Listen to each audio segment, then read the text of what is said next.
like I managed to have a long career in football, and 90% of it is mental. Along the way, there's going to be bumps in the road, but you just have to keep persevering and keep focus on your goal.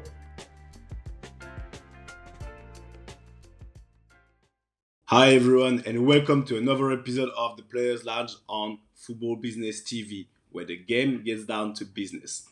And today we're joined by a profile, a man, a player, a father that I really, I can't wait to talk to. Welcome to FBT, to Players Lounge, to Jordan Stewart. Jordan, how are you doing? How you doing, man? Not Uh, too bad yourself? yeah, not too bad, not too bad. A bit of a rocky voice, a bit of rush, the normal things, standards, but I'm very good. I'm very good. Yeah, can I call you mate or shall I speak like an American? No. If you listen, I'm from Birmingham, so yeah, I it's I gotta stay true to it. Yeah, we gotta stay authentic. So present yourself a little bit for those that don't know you. So yeah, from Birmingham. Obviously played most of my career as a footballer back home. Started in the academy at Aston Villa. Was there from the age of 10 to 16. Got released from Villa, so I didn't get my YT there.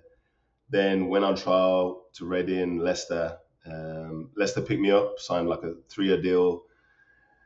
First year was very, very bad. Was kind of growing, so it was awful. Like just felt like Bambi, couldn't control my body, and then started to get into a groove. So then, come 18 months later, like managed to get through and get my debut in the first team against West Ham through Martin O'Neill. And at that time, West Ham was like Paolo Wanchope, Paolo Di Canio, Rio, Yeah, Lampard, Carrick, Joe Cole. So yeah. like very good squad. And then yeah, just kind of played there for 6 years. Bounced around, went to Watford, was there for 3 years.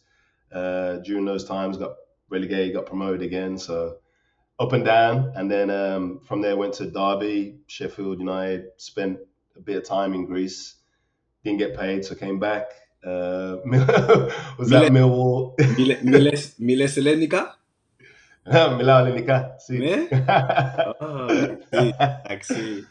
So then, and then when Notts County, Coventry, and then was able to come over to America and play for San Jose Earthquakes in MLS, and then retired in 2017. There's one thing that you said that caught my attention a little bit. I like this kind of expression phrase. You were kind of a Bambi on ice. Yeah, yeah. Bambi on ice? Can you take me back to those years, just in terms of the mental side of it? What went through your mind when, because we like to talk about when everything was great and when we Yeah. broke through, but for me, what's more impactful is those Hmm. setbacks, those really tough time that Yeah. forge who you really becoming who you are.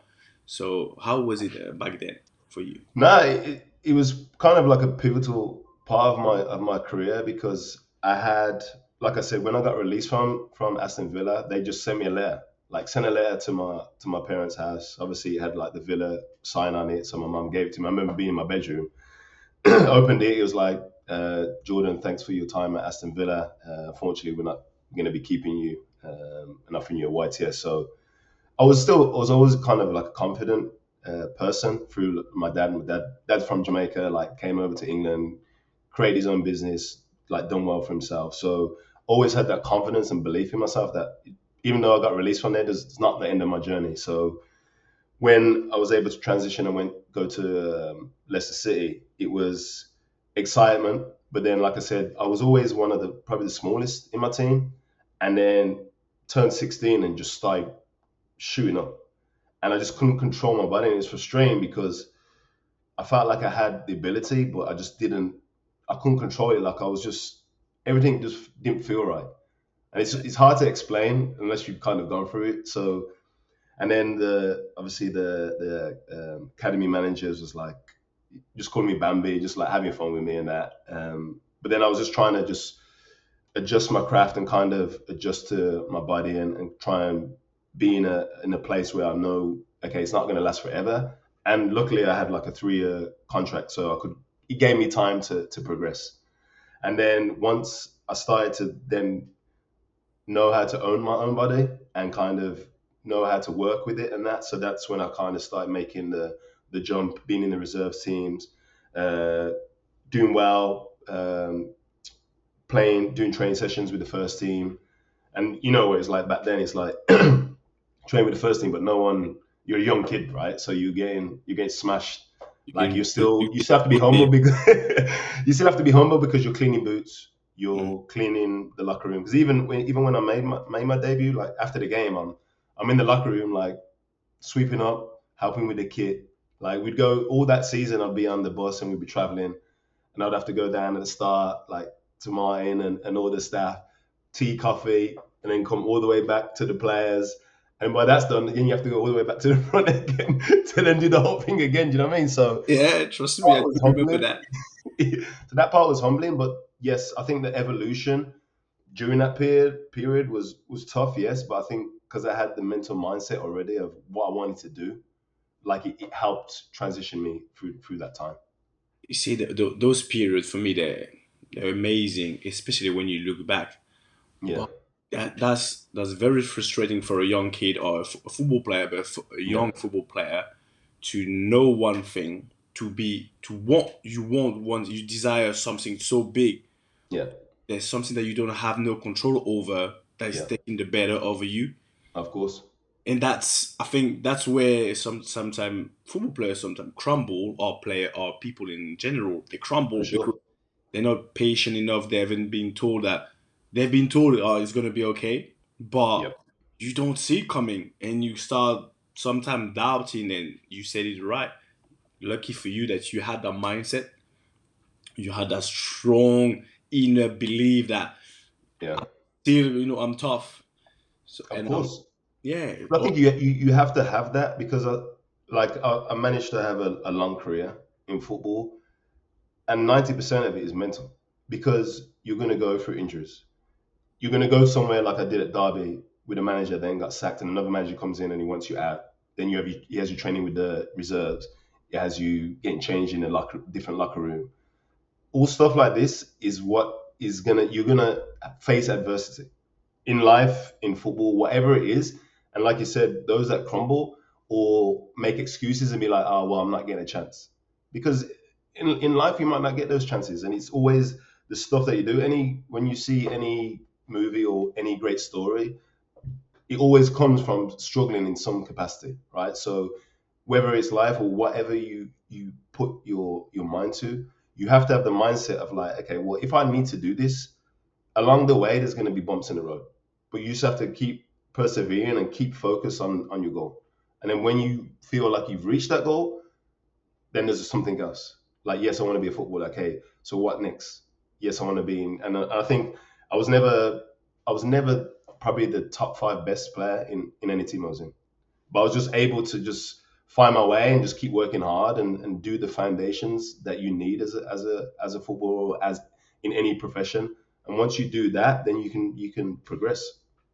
you said you weren't part of the five best player, but do you? It's a honestly, it's a simple, straight question. Do you reckon that to last long, you got to be part of those five players in general? Because I tend to see so many players that weren't the best. That for me, they're the one that lasted the longest. Yeah, So I'm always wondering, like, actually, we rate a lot the talent and who is the best at the moment, but yeah, are those one gonna be the one that's gonna last the longest? yeah. I think it's almost like a two-part answer. I think sometimes when you're super talented, you can get carried away and then you can get lax, Yeah. and then the hard work doesn't come. Whereas I think for me, yes, I knew I wasn't the best or the top 5 player or the players in my team, but my mindset was when I was playing was that I was the best. If that makes sense, it's hard to kind of No, grasp. no, it makes total sense to me. So when I'm playing against whoever, I'm saying I'm better than him. I'm the better name.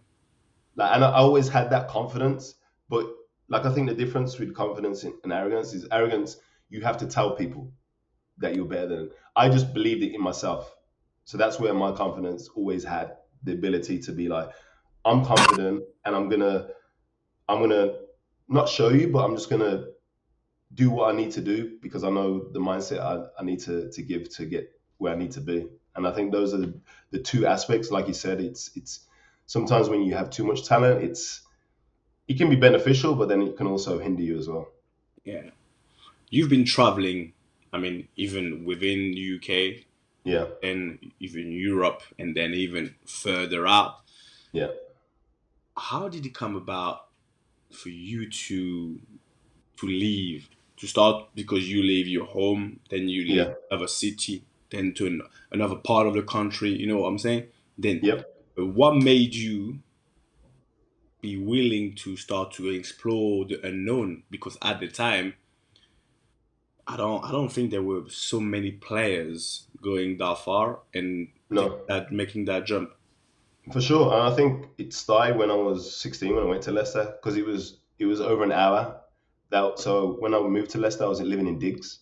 So I was Yeah. living with a family. There was about uh, the Geddeses that had two houses next to each other. All the young kids lived in one, and all the younger pros lived in the other. So in ours, there was about like six kids, maybe more, in the housing. So then it was just part of the evolution. And like I said, always my main goal was to play. So whatever it takes, I need to do that. And I think during that time, you could see some players came after a year left because like I'm homesick, but I already knew what I had to do to then become a footballer. You have to make sacrifices along the way. And mine was like, listen, if I need to leave home, end of the day, it's an hour away. So on the weekends, I can always go home. Like that gives me the drive to then pass my test as soon as possible, which is obviously another evolution you want to get. So when you pass your test, then obviously I can drive home back and forward. And then from there, I'd always been like an independent guy. Even when it comes to like girlfriends or settling down, I was so focused on just myself. I was probably a bit selfish because like I said, I didn't have a first girlfriend till I was like 31, maybe because I wasn't, the focus wasn't to settle down and have consideration for somebody else. It may sound selfish now because obviously I'm married and all that, but I think at the time I didn't want to do anything to affect me playing, whether it was coming home and I just want to relax and like play video games all day and those types of things. And some people they help getting married to keep them locked in, whereas me, I was just the opposite. I just wanted to be free and like just focus on playing football. And that rings so much bell to me because that, you know what, for the simple reason I've always explained to people that I was taught tunnel vision. Yeah. So that wasn't for me, that's not being selfish, that's being Mhm. so dedicated to your craft, Yeah. knowing, having some sort of a self-awareness about what you can afford and what you can't afford. It's not a matter Yeah. of having a girlfriend is good or bad, but that might take you away from Yeah. the the tunnel vision, the Yeah. concentration, the laser focus that you as a person, as a football player, you know that Yeah. you need. So for me Yeah. now that rings a lot of bells. And out of all your, I would say, traveling and your broad experience, which one, when yeah, as soon as you started moving, which one for you shaped you the most? Uh, Good question. I think probably going to Greece was probably where I felt not disconnected, but at that time in 2009, it wasn't FaceTime.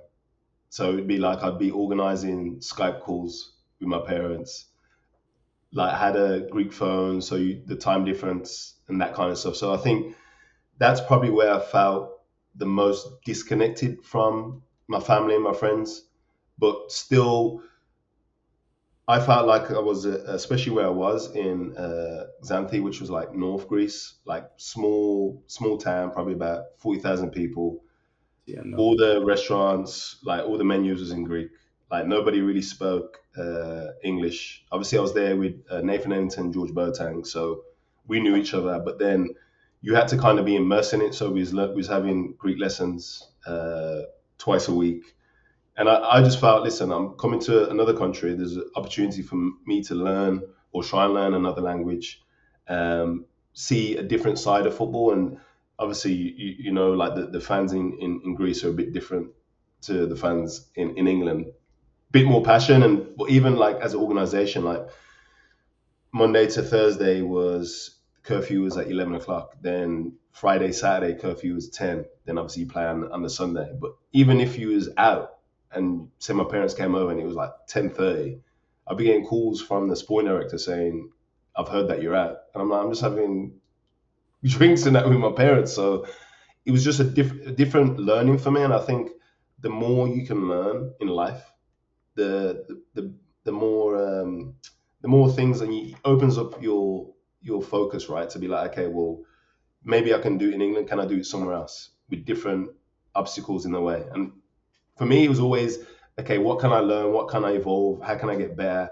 It gives me an opportunity to play in another country, and then obviously flipping that then to come into America is it was different, but it was more of a just more of reflection rather than like the playing aspect. Because obviously the level wasn't as good as in England. I'm not saying in a bad way, but it was more of, okay, well, instead of just focusing on football, can I focus then on the business side within football? And I think that's when I kind of That's started. where I want to get to, and Yeah, you made me a good transition. Throughout these two countries, these two moves, Greece, yeah, you get to learn obviously a new culture, but yeah, even another side of the business of football. yeah, Because as you said, rightly said, and I can attest, in Greece, the way football is managed, from yeah, even from an from an organization standpoint, is totally different than what you were used to. So the business of football, your scope is getting bigger, sometimes in a hard way, but you learn a lot more. And yeah, then when you get to America, it's even different again. The yeah. business of football, the way. So that's where I wanna. What was your? What did you learn about the business of football? Because for me, there's the art of football that we play and that Yeah, we expert at, but this other part, which is a parallel, which is the business of football, which is for sure. as important as the art of football. What, yeah, what was new for you, and what did you do? What did you learn about it? Yeah. Well, I think in Greece, the 2009, it was kind of where Europe was going into economic downfall. So stop getting paid on time, not getting paid at all in some cases. I know a lot of teams while I was over there, that a lot of players wasn't getting paid. So you could see that the economic downfall and playing. That's probably the first time where, well, tell a lie. When I was at Leicester, we went into administration, so we had to defer 17% of our salary, and then we ended up getting promoted, so we got the money back. But I think when you see like on TV about like the economy and all that, normally it doesn't carry over to like football, right? When I think that was probably the first time where it's like, well, yeah, the economy's like falling, and now it's affecting business owners that own the clubs. So then obviously payment, just in general in Greece, is always difficult to get on time. But I think that shirt was the first time kind of it reflected and showed itself in a bright light. Whereas then when you go to America, it's more of the opposite. It's like, yes, you at a football club, but the business is more important than the results, because there's no promotion relegation, because it's one entity within the MLS. So it's just how much revenue can we get during the seasons, even if you finish first or last, because to them it's there's no downfall because there's no relegation. So the money is always going to stay. It's just, okay, as an owner, I'm going to pay X amount. How much of that can I write off? But then two, can then I regain to then try and make a profit? Or as that's happening, and it's almost like real estate, right? Every year the MLS team is growing and growing. And then some owners are like, well, I'm going to spend minimum because I know over time, almost like if you rent a house, you might not do up as much because you're like, well, over time, that's when I'm looking to make my money, rather than, well, no, I want to make it now. So let's modernize the house to get more monthly revenue. So just how the business side is differs from team to team. But I definitely felt that when I was in America, it was more business based, and I feel like it's more inclusive to the player side. Whereas in England, you don't really speak to chairman about.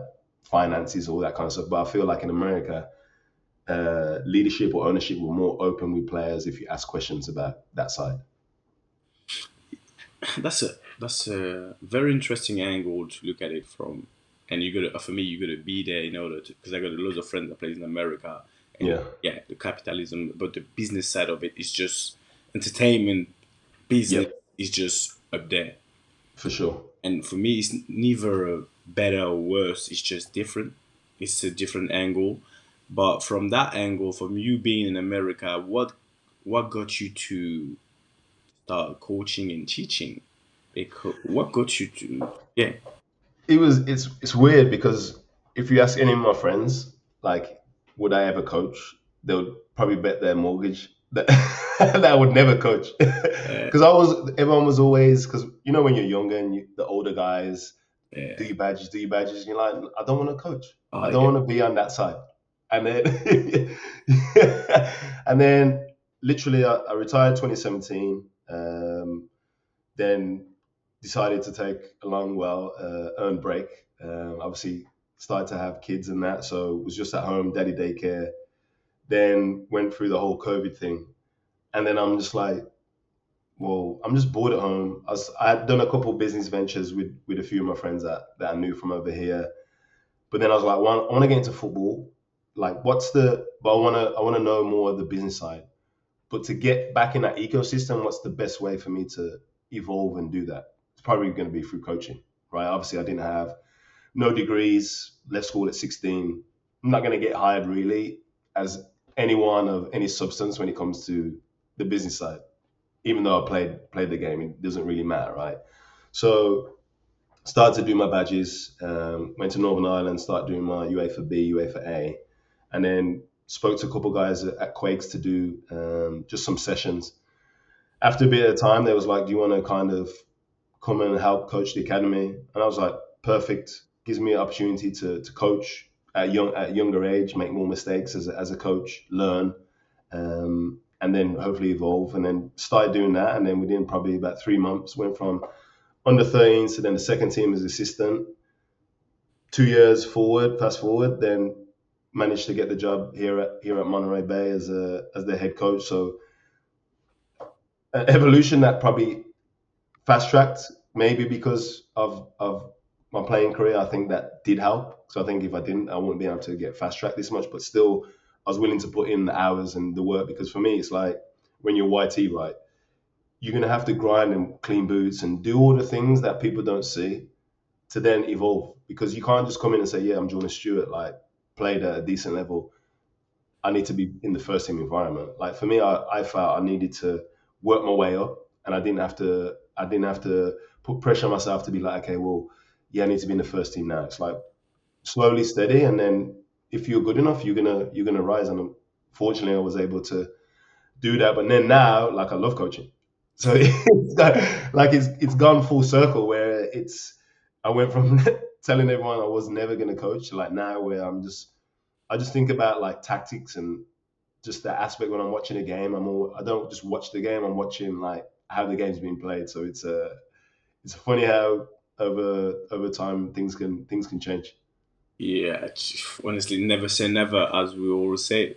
Yeah, yeah. Never say never. Who's your inspiration now as a coach? Because you being in America, do you actually adapt to the league and to the culture and to where they're at right now, or you one of the coaches that has his own idea and want to revolutionize the game and want to have his fingerprint, you know what I'm saying? His printing Yeah, on yeah, yeah, the yeah. league.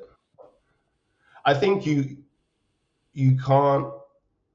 I think when you look at guys like Pep and Klopp and all these types of managers, yes, you admire the way they coach and that, but they've been doing, like, when I look at these guys, they've been doing it all their life. So for me to be like, yeah, I want to be like Pep, like, one, you need the players, and two, like, that depth of knowledge, like, I don't have, right? So, and I think where we're at now, especially with this younger generation, you can't be old school, where it's like, you know you know what I'm talking about. You can't you can't be that old school regiment dictatorship style of coach because it doesn't work, right? So you try and find the balance of getting your message across, but I think you have to adapt.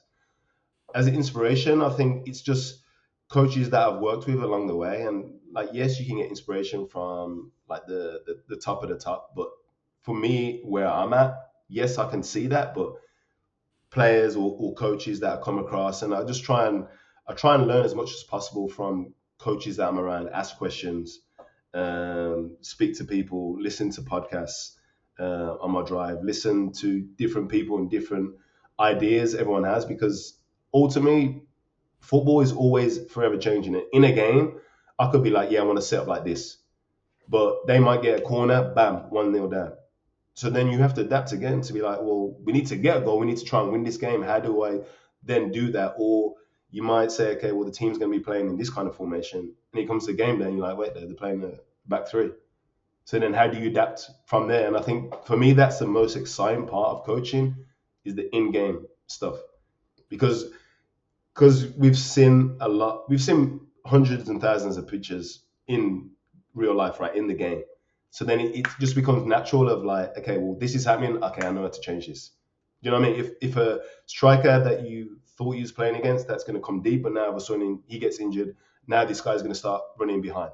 How do you adapt your game to be like, okay, well, when that defender's on the ball, I know he's going to try and go long. Then I anticipate the depth quicker, so then I can shorten the spaces. So I think the in-game decisions and those types of tactics for me are the most where I have most fun. Like obviously in the week where you're preparing and you see it happen on a weekend is always nice. But I think in game where you're kind of going toe to toe with the coach and it's like almost like boxing, right? Like blow for blow, they're going to do this. Okay, how do you shift and adapt? And I think those aspects of the game are always probably the most exciting part for me. When you hear yourself talking and I'm listening to you, what that makes me think about is straight away I'm thinking of you growing up, adapting when Yeah, things were changing, being able to adapt really quick. The same, yeah, and funny enough, no, but when you do coach, that's what comes out of your mouth. You know what? That's what I like. I like to change, yeah, yeah, yeah, to adapt. So at the end, as you said, it's a full circle. That yeah. we do realize that the way we weren't even aware that we were like that when we were young, No, but later on, in doing something that you say that you were never yeah, gonna do, that's how you are. And for me, that shows authenticity. That shows, yeah, you know what I'm yeah, saying. And for me, as a coach, should be his authentic self. for sure. And what from your playing days and now you being a coach, what could you or what would you bring from your playing days into nowadays era? I think I've always been very energetic, very loud. Would be like the joker in the dressing room, that kind of stuff. But when it came to work, like I always gave 100%. There was no days off for me, and I think that intensity is what you always wanna try and bring over to the team because that doesn't require talent. Do you know what I mean? I think Yeah? when you look at teams that work hard and you see that togetherness, you always there's more room for success rather than having 4 or 5 guys that are super talented and you relying on them because maybe in the Premier League you can have that, but here in the USL you need a good foundation of players, and then you need that group of that group of players to then help bring success. So I think implementing like the foundations, hard work, accountability, freedom to play. Because I think yes, you can have a structure, but you still have to give the guys freedom. If you don't give the guys freedom, like there's going to be no enjoyment. The reason why we play football is because when we was young and we was playing on the street or in the park, because we were just playing, like we had the ball and we was playing with our friends, right? Yes, as you get older, it becomes a business and becomes a profession. But still, if you're not enjoying it, like why are we doing it? Do you know what I mean? And I think Yeah. that's taken for any job or any role you do.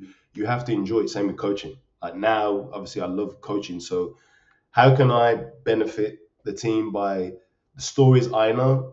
Because it's important to for me, especially you want to win, But like you said, I think you can win and develop. And I think when you see younger guys and like say for instance they want to go to Europe, okay, well why? Do you know what it takes to play in Europe? Because yes, the football side is the easy part. But when, especially now with social media and that, like if you had a bad game, you can't go in the city. So are you going to be able to handle social media, people telling you that you're not a good player? All these little things where they just focus on the football side, but it's like that's the easiest part. It's the stuff where if you're not playing well, if you're injured, expectations, salary change, like all those things. And what I try and do is try and give them the stories that I've learned as I've been playing. It's not me telling them, yeah, you need to do this, this, and this. I just provide the stories of what has happened to me during my career, and I think a lot of it can relate because I never had this career. It was always up and down, and like I said, different scenarios. So I feel like I can give guys advice during those moments and try and like get. I don't want them to be at Monterey for Yeah. 2 3 years. I want them to use that platform and then from there propel themselves, whether it's to the MLS, whether it's to Europe, whether it's to another team in the USL to get more money, whatever it is. Like yes, we can be successful as a team, but you still need to be trying to be successful as an individual. And I think when you try and marry the two, I think it can help evolve the player because he knows that you want the best for them. But then also it helps obviously Monterey accomplish what we want to accomplish as a team. Have you, in any industry, have you ever always enjoyed any businesses? Because I've, somebody told me that you had a business with your mate, Jordan Yeah, Uh, yeah, so, yeah. have you ever enjoyed any businesses that you got yourself into? I think of it when we went into the clothing business. I think a couple of things. I think one, we was probably about 2 years before our time because social media didn't really pop then, and I think the other part of it was we were still playing. So I think when you're playing and that's the main focus, yes, you want to do it, but if you really want to be serious in any business, you have to, especially something if it's real estate, it's a bit easier because buy the property, rent it out, get a renting company to schedule all that kind of stuff. So you're just there in the back scenes, right? So, but I think when you're doing like something like clothing, say for instance, we're in November now, so we would have already started getting all our things ready for autumn winter 26, and you're always chasing that. But then also when you say you're what we was in Harvey Nichols Selfridges, but when you go to these companies, they can have the product up to 90 days, and then they could be like, well, yeah, we want the product or not. So then you're always having to chase the money. Kind of if you're self-employed, right? Getting invoices, trying to get the money here and there. And I think when it's not your sole focus, I think it's difficult in general. And I think obviously the clothing business, probably along with restaurants, is probably one of the hardest businesses to be involved in. So I think it was a lot of learning for us. Yes, it was enjoyable, and the things that we did within that time, especially with Jolin's connections and that, I think we progressed. But I just think our time during when it happened was just not aligned because, like I said, we was focused on playing, and then the clothing business. You need to be. It's a full on job. You got to be full on. Yeah, you got to be full on. So you know what I mean. I think yes, that obviously real estate, like I said, is a bit easier. And then other investments that I've done over here, more on the tech side. But I think when it comes to football and being in that side of the business for me is the best because, like you said, it's you've been in it a long time, like and then you can add your part that many people in business don't know because they've, especially in America, right, where school is so important. So most people have degrees or Student some have kind of yeah.